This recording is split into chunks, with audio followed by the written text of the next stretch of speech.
right to type. Today's top story.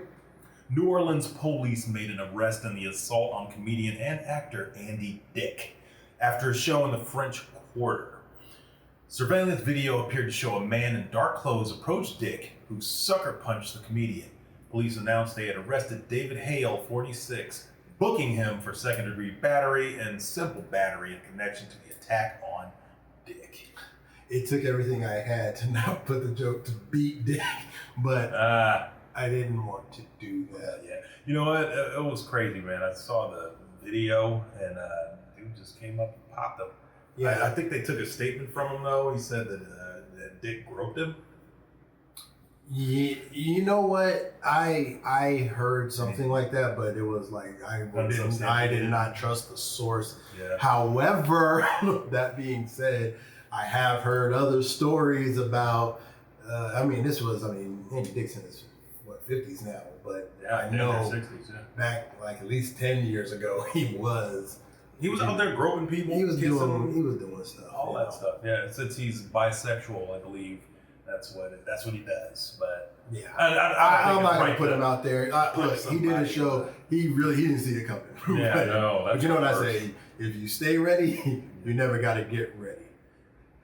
This week marks the 50th anniversary of legendary music festival Woodstock. The 3-day festival was a host of performers such as Jimi Hendrix, Santana, Janis Joplin, and the Grateful Dead. Yeah. And it's considered the pinnacle of the summer of love culture of the late 1960s. 1960. Now, I do know that there was 2 other Woodstock type. They're always trying to recapture. They're always trying to, recapture it, but and the other 2 were not successful. Yeah. However, Woodstock really was a shit show. I mean, if it really wasn't for that documentary of Woodstock that really just took the absolute best parts of Woodstock and put it out there like as an hour and a half, 2 hour, documentary. That is what really got things going. And that was actually even a couple of years after Woodstock.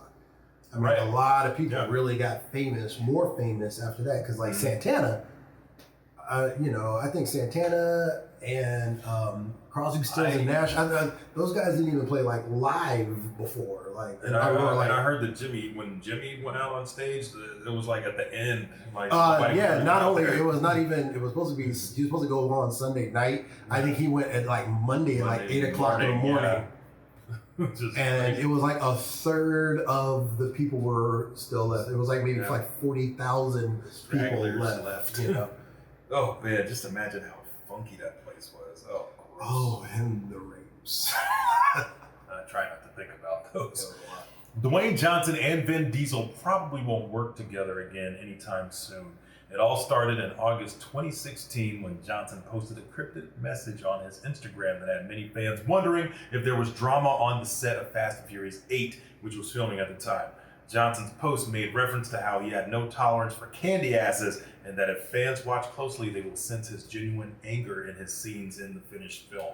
And that's been substantiated. Now that Hobbs and Shaw and they've had I think the biggest or fastest opening. So there was this whole thing where not just actually Vin Diesel. Actually, Vin's been actually kind of quiet. Yeah. Tyrese actually he wants to bring the band back together. Man, I don't know what's up with Tyrese. Tyrese needs to just stay out of this. I know. They were saying that the chances of The Rock basically coming back for Fast 10 is pretty much slim. So is 9 in the can? 9 is. Or I don't know if 9's in the can. I know they might still be doing like post-production work. I follow Vin Diesel, and so I saw like they did a couple of birthdays like for Michelle Rodriguez and somebody else, and so they're trying to keep it going with who they got. Yeah, I feel like. Do you think fans are going to be split on the? I don't think fans are going to be split on it because I'm not. This franchise, I'm following both. They have their fan base. Look, I love Fast and Furious movies. I saw Hobbs and Shaw. I love Hobbs and Shaw. If Hobbs and Shaw do 2 more movies, I'd be happy with that. I mean, if they never came back, I mean, it's okay because I still like all the other characters in the Fast and the Furious. Yeah, no doubt. Luke Hobbs was he was a great addition. However, it's good for the universe. It doesn't necessarily have to be, because I don't want to see them not share. I don't want to see a movie with them not share any scenes together. I don't think it's over, man. It's not gonna happen. This week's review: Once Upon a Time in Hollywood. Hollywood. Tarantino's Once Upon a Time in Hollywood visits 1969 Los Angeles, where everything is changing. As TV star Rick Dalton, played by Leonardo DiCaprio, one of the best actors of our generation, and his longtime stunt double, Cliff Booth, played by Brad Pitt, make their way around an industry they hardly recognize anymore. The ninth film from writer-director features a large ensemble cast, and I kid you not, we're going to get a little more later on and in-depth, but I didn't see anything, so I was really pleasantly surprised at the cast. Every time somebody popped up, I was like, oh man, man, that was this guy. Hey, the guy that played Steve McQueen, he was perfectly cast. I know, the guy from Homeland? Yeah. Oh my God. Yeah. That was great. I'm like, great. Yeah, great. I mean, multi-storylines, a tribute to the final moments of Hollywood's golden age. And again, it does definitely, I'm not going to spoil anything right now, but I really do like when Quentin takes creative liberties on history. Oh, yeah. Like, it doesn't matter what happened in history. He's going to change it. He's going to do what he wants to do. And does it work?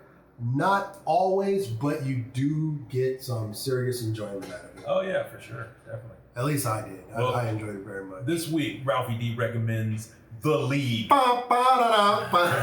Some friends who are all avid fantasy football fans try to balance their time between the league and their real lives. It becomes a challenge, though, when the good-natured competition gives way to a win-at-all-costs mentality, which begins to spill over into their relationships and even the workplace. It's a cutthroat competition to win the league and the bragging rights that come with the feat. The sitcom features a plethora of cameos by real-life NFL players who play themselves on the series. I really like this series, man.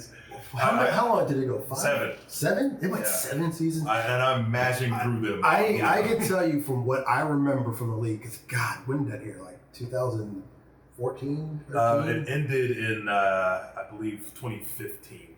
Oh, God. Yeah.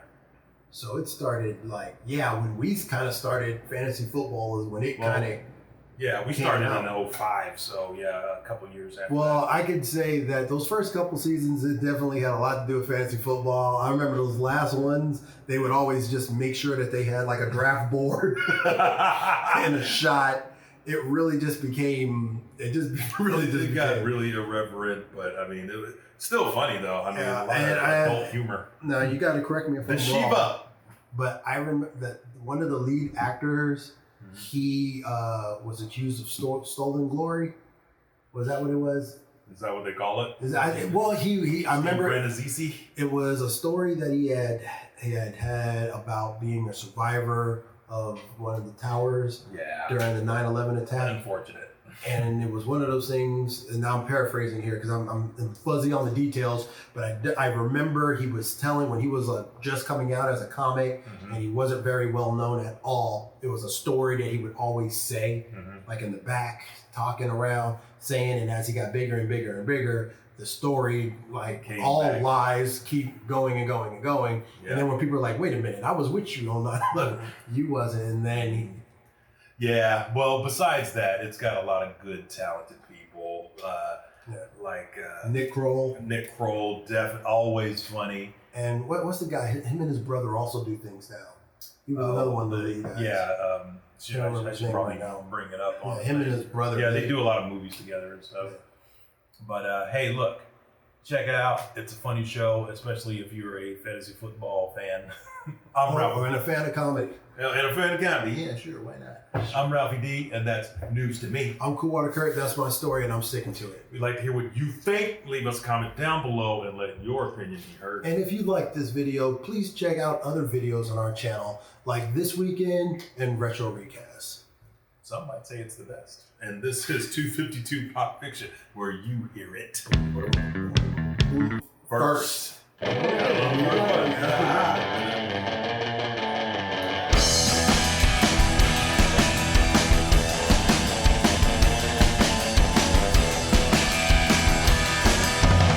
Adonis, pull yourself together.